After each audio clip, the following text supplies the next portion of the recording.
Good morning friends, எல்லோரும் எப்படி இருக்கீங்க? இன்றைக்கி மாதத்தின் முதல் நாளில் இருக்கும். எல்லோரையும் அன்போடு வரவேற்கிறேன். இந்த மாதம் நமக்கு இதாக சிறப்பாக அமையணும்னு நான் கடவுள்கிட்ட வேண்டிக்கிறேன், எல்லாருக்கும் வேண்டிக்கிறேன். இன்றைக்கி நான் செய்ய போகிறது கொத்தமல்லி சாதம். அதுக்கு தேவையான இன்க்ரீடியன்ட்ஸ் என்னென்னு பார்த்துடலாமா? கொத்தமல்லி அரை கைப்பிடி அளவு. நான் 2 பேத்துக்கு தான் சாதம் செய்ய போகிறேன்.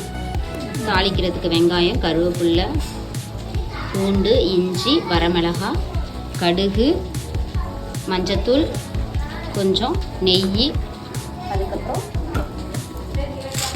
கடலைப்பருப்பு. இப்போ நம்ம ஒரு சின்ன மிக்ஸி ஜார் எடுத்து அதில் கொத்தமல்லி, இஞ்சி, பூண்டு இதை போட்டு பேஸ்ட் மாதிரி நம்ம அடித்து எடுத்துக்கணும். மிக்ஸி ஜாரில் கொத்தமல்லியை போட்டாச்சு, பூண்டு போட்டாச்சு, இஞ்சி சின்ன சின்ன பீஸாக கட் பண்ணி போடலாம்.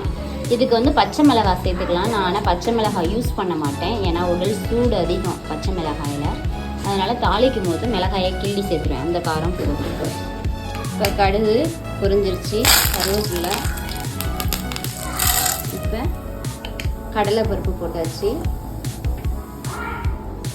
கடலைப்பருப்பு போட்டு இப்போ வரமிளகாயும் பொன்முருவல் ஆனதுக்கப்புறம் வரமிளகாயும் சின்ன வெங்காயத்தையும் போட்டு ஃப்ரை பண்ணணும். பேஸ்ட் இப்போ அடித்து எடுத்தாச்சு. இப்போ எப்படி தாளிக்கலான்னு பார்க்கலாம். தேவைக்கேற்ப சால்ட் உப்பு இல்லை கல் உப்பு சேர்த்துக்கலாம்.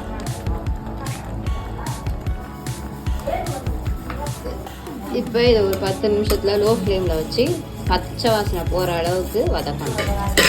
நல்லா பச்சை வாசனையெல்லாம் போயிடுச்சு. எண்ணெய் வந்து தனியாக பிரிஞ்சு வருது. இந்த நேரத்தில் கொஞ்சமாக ஒரு ஸ்பூன் நெய் சேர்த்து அடுப்பை ஆஃப் பண்ணி நம்ம வச்சிடணும். இது ஆறுனதுக்கப்புறம் இதில் சாதத்தை போட்டு நம்ம கிளறிக்கலாம்.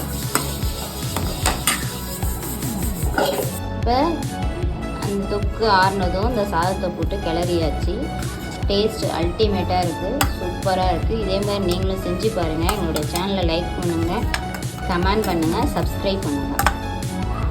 தேங்க்யூ வியூவர்ஸ், பாய் பாய். கொத்தமல்லி சாதம் ரெடி.